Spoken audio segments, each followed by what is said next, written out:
Standard 5th, Subject EVS 1, Chapter 8, Public Facilities and My School. Students, can you tell which public facilities are available inside and outside your home? Okay, you use various public facilities inside your home and outside your home. Inside our house, we have public facilities like water supply, electricity supply, and outside our house, we have many other facilities like the banking service, the postal service, the police. Okay, so this way we have many public facilities which are available to us in our day-to-day life. Which of the facilities do you use? So you have to answer it yourself. Which of the facilities you are using?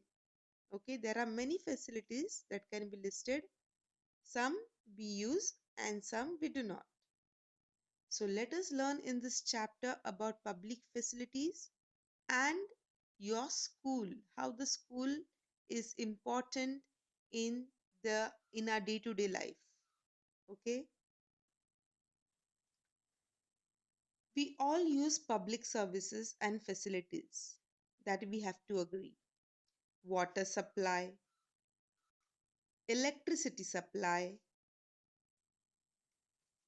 health care, that is health services, education,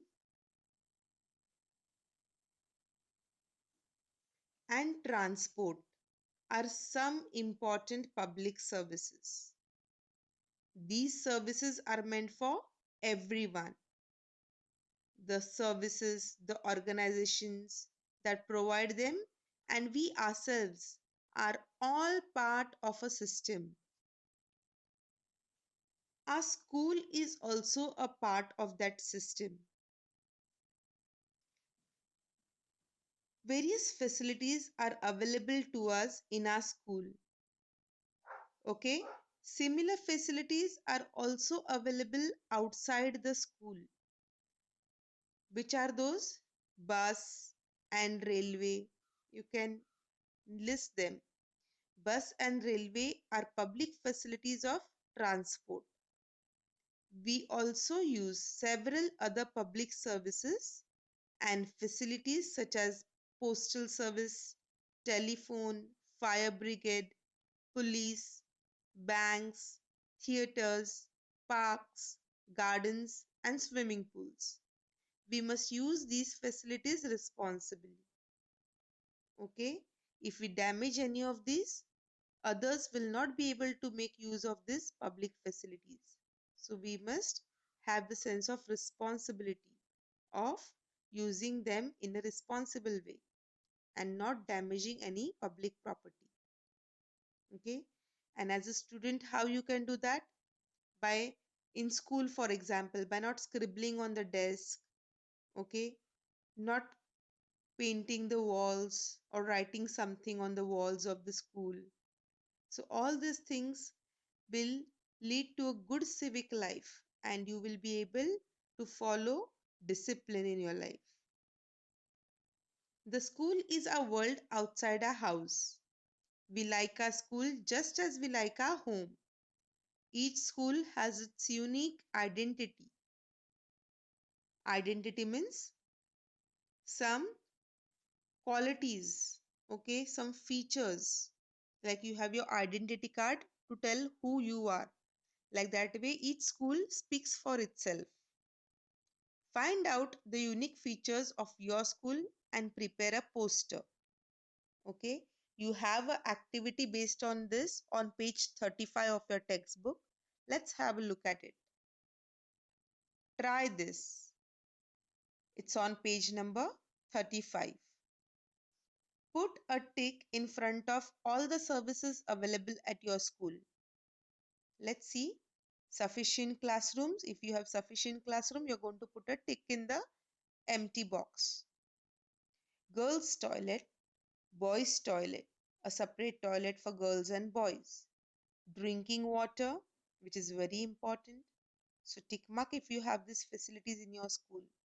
Ramp, playground, midday meal scheme, school fence, library, electricity supply, laboratory, study corner, computer class, medical facility, counseling center, and insurance scheme.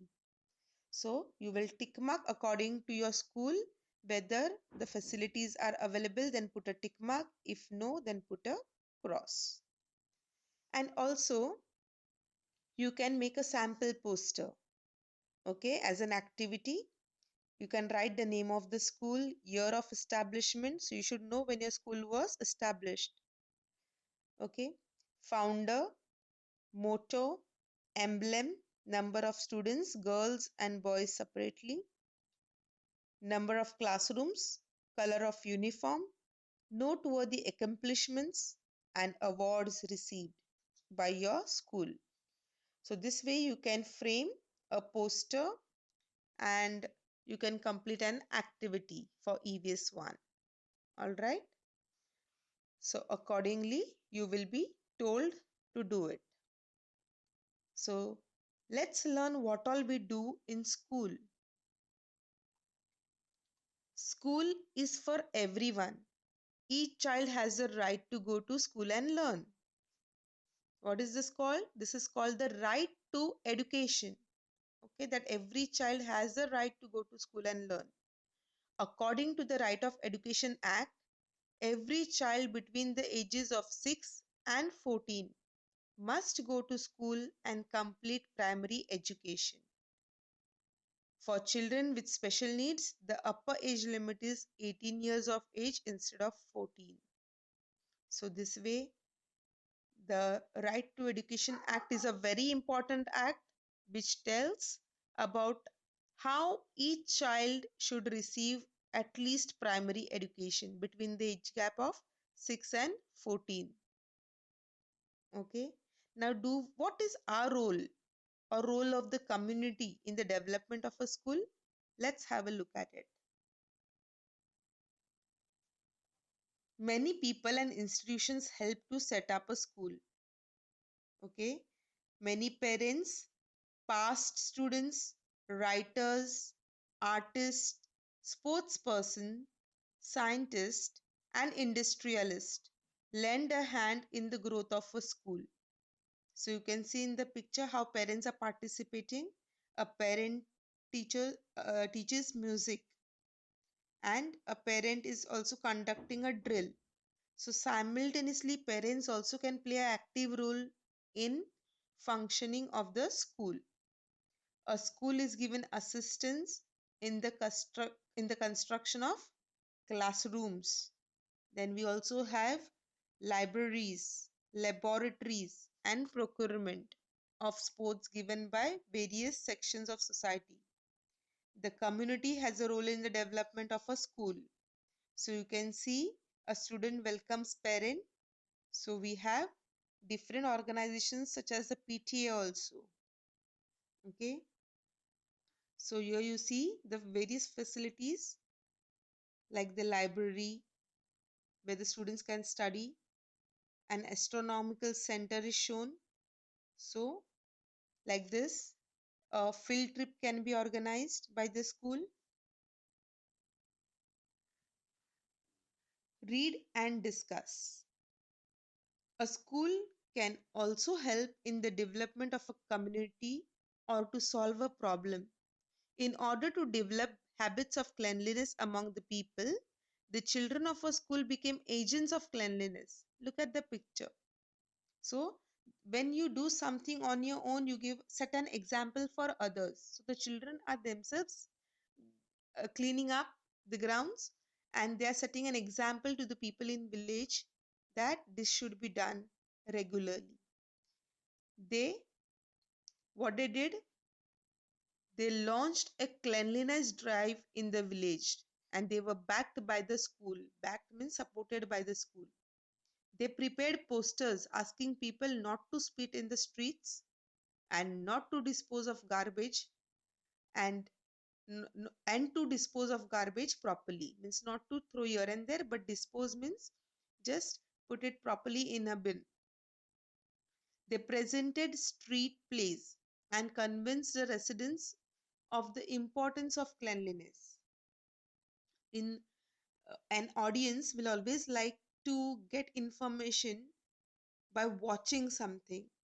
Okay, so street plays are a very good means of promoting awareness, especially in the village where people like to be entertained by street plays. Thus, the school had a part in obtaining the Clean Village Award for their village. It helped the village to build its unity. So people became aware. They watched the street plays, they saw the posters, and accordingly, awareness was created. And this way, you can put your best in creating awareness to the community about cleanliness or any other project. Can you tell which topics were discussed in a parent teacher meeting that you could observe? Okay, in your school, there is a parent teacher meeting, right? So, what was discussed in that? If you have not attended, you can ask your parents about it. Which important decisions were made at this meeting? Did your friends' parents all attend this meeting?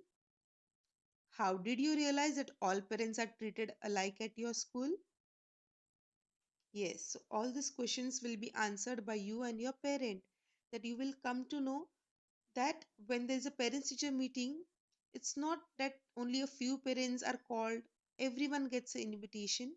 And for this annual general meeting, all parents are welcome to the school. There is no difference between any parent. All schools have a parent teacher association and a Mata Palak Sangh.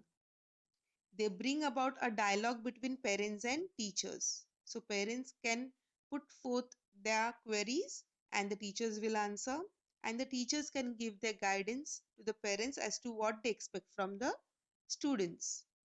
Parents can help in various activities of the school. So as we saw in the previous pictures, a parent teaching exercise, conducting a drill, a parent helping in other activities of the school, okay, like teaching music. All this can be done on behalf of parents. We must also inform our parents about the happenings in the school. We learn with the help of both teachers and parents. So both are very important. Their interactions are to our benefit. So when parents and teachers interact with each other, who benefits? The child benefits, the student, that is you. Okay. So you can see in the picture, the teacher is welcoming the parent to a PTA meeting and the child is assisted. Okay, try this. Write an application to the school administration requesting that parents be allowed to run the school for a day. Organize this event after you have obtained their permission. Send your experiences to the children's section of the local newspaper. Okay, so this can be done for a day. Like you can ask, in this activity you have been told to write an application to the school administration that parents be allowed to run a school for a day. So this is just an activity which can be done for a day. Always remember, education is a fundamental right of every child. So you have learned in this chapter that receiving education is a right of each and every child. So let's see what you have learned now. What we have learned: we must use public services and facilities responsibly. School lends a hand in the development of the community. Every child has the right to go to school and learn. So that's all about this chapter about public facilities and your school. So, a very interesting chapter. Kindly read the textbook as well for a better understanding and keep learning, stay safe, and thank you.